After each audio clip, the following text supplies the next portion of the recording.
Dans ce tutoriel, je te montre comment réaliser cette carte qui rappelle un peu une ardoise de Noël. Je vais te donner des petites techniques de composition, de dessin de lettres et ce sera vraiment l'occasion de faire quelque chose d'abouti à partir de ta calligraphie. Ouais, c'est un jingle à la bouche parce que j'ai pas de budget. Niveau matériel, tu vas avoir besoin de tout ça.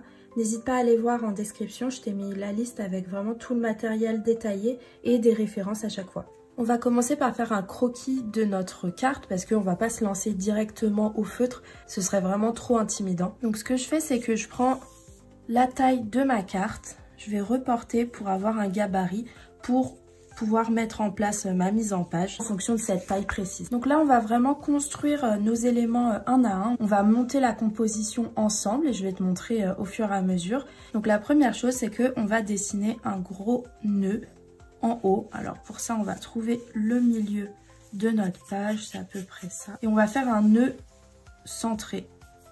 On veut qu'il prenne quand même pas mal de place. C'est vraiment ce qui va orner la composition. Et donc je lui donne du volume. Je vais ensuite faire les rubans qui descendent. Je sais qu'ils vont prendre à peu près cette direction. Et j'hésite pas à faire des formes qui soient assez fluides, pas trop rigides. Ensuite, tout autour de notre carte, on veut vraiment faire un effet ardoise. Donc on va avoir un cadre comme ça. Donc on veut avoir à peu près la même distance à chaque fois. Mais ici, on va faire 3 boules de houx de chaque côté.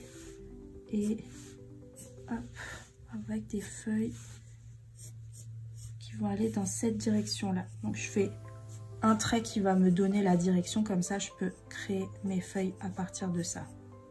Et donc en réalité, notre trait, il ira que ici parce qu'il va s'arrêter où il y a du houx, comme ça et comme ça. On ne veut pas que ça vienne binguer nos éléments. Là on est un peu proche, alors je vais peut-être réduire très légèrement mon nœud, juste de façon à ce qu'il n'y ait pas de conflit avec mon tour. Comme ça, on peut reprendre quand même le principe du cadre. Maintenant, on va créer notre lettrage. Je crée des portées de la même hauteur. On veut que ce soit la même chose. Et c'est sur ça que je vais pouvoir dessiner mon lettering. Donc là, on va faire un système de faux calligraphie.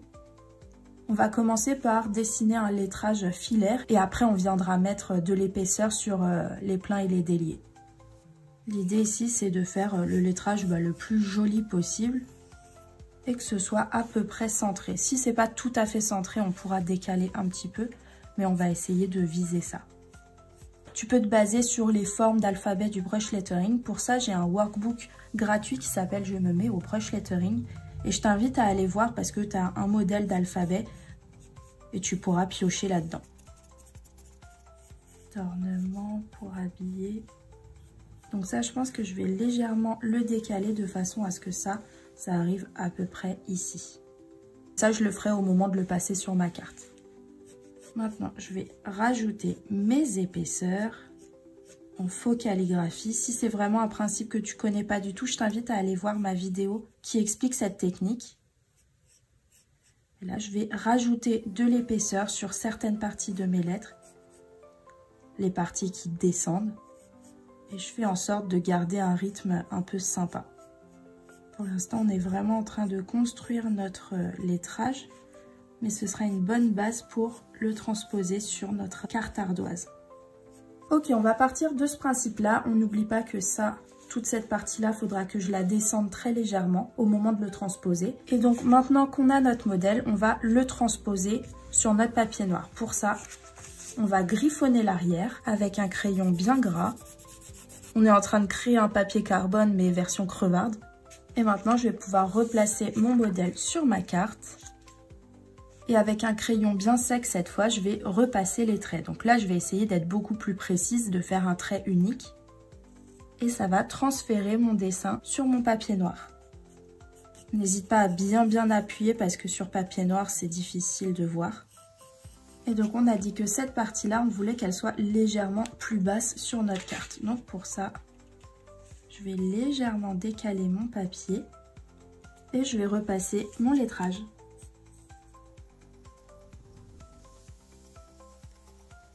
Et ça, je vais le descendre encore un tout petit peu parce que mon ornement, je le veux un peu plus bas sur ma carte. Et donc, on a notre lettrage et nos dessins. Alors, j'ai pas fait le cadre parce que comme le moindre petit décalage serait visible, donc là, on va le faire à main levée ici. Je vais commencer par le lettrage parce que c'est ce qui est le plus sensible. Je prends mon Posca, je l'amorce, surtout pas sur mon papier, je le fais à côté parce que sinon ça risque de faire une grosse tache.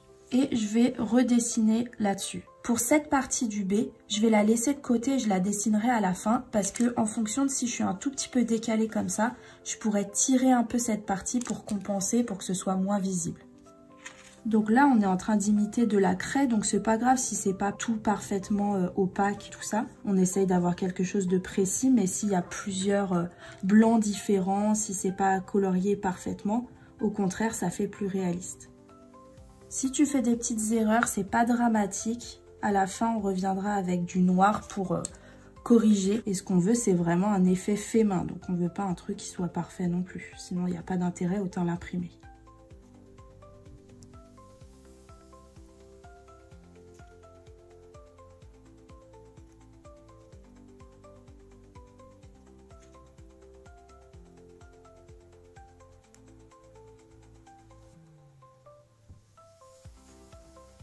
Je vais faire mon ornement aussi.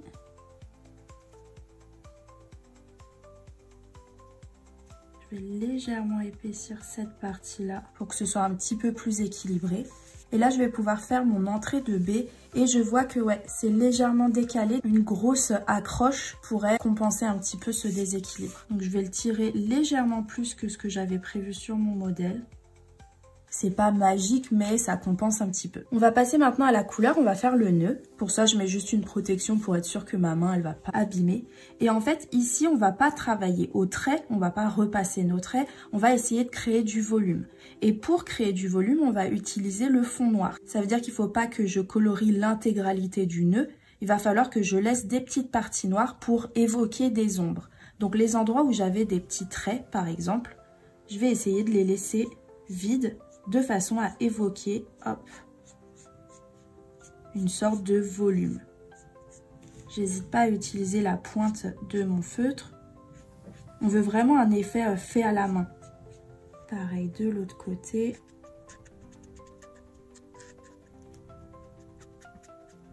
Et je passe plusieurs couches pour vraiment intensifier le rouge, pour un peu créer des nuances. Ensuite, ma partie derrière, je vais la faire en rouge aussi, parce que je ne vais pas 12 000 feutres différents. Mais je vais faire en sorte que ça ne touche pas cette première partie rouge, cette première zone. Comme ça, ça créera comme une ligne qui va délimiter les deux zones. Et donc du coup, sans avoir tracé de contour, on comprend que c'est deux parties différentes. Pour la partie du milieu, ça va être pareil. On va faire en sorte que notre zone ne vienne pas toucher du rouge déjà existant. Comme ça, on comprend bien que c'est des parties différentes. Et même chose pour nos rubans. Avec le même rouge, je vais faire mes petites boules de houx.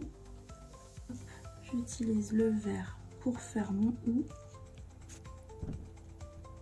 Et donc on va pouvoir faire notre cadre en blanc maintenant qu'on a nos éléments bien positionnés. Alors je sais que c'est difficile, mais je te recommande de le faire à main levée parce que à la règle, ça a tendance à faire un peu rigide et on perd un peu cet aspect naturel.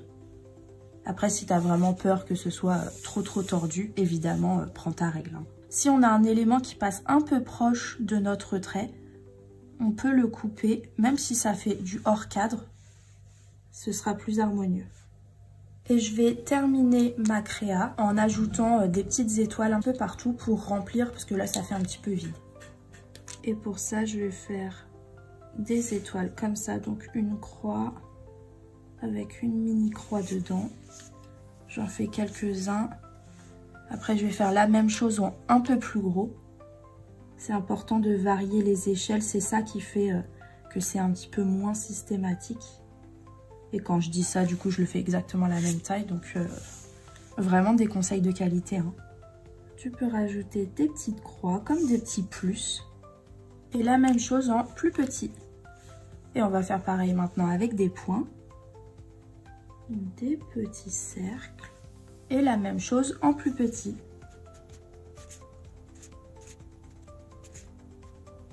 Et donc facultatif, mais là j'ai rajouté un petit trait dans chaque partie pleine de la lettre pour donner un peu plus de relief et pour donner l'impression que c'est plus une ardoise.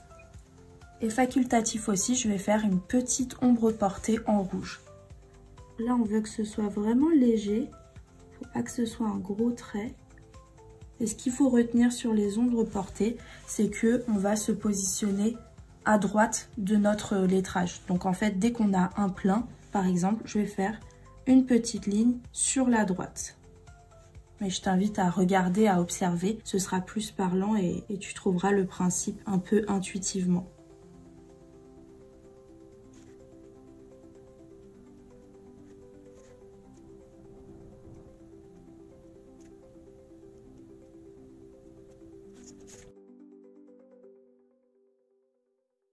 J'espère que ça t'a plu, c'est un do-it-yourself qui est un peu challengeant parce que ça utilise pas mal de notions un peu avancées, mais j'espère que ça t'a donné envie de tester. Comme d'hab, montre-moi ta création sur Instagram et si tu regardes mes vidéos en soum soum, abonne-toi à ma chaîne YouTube, je vous vois là les ninjas. Bye bye!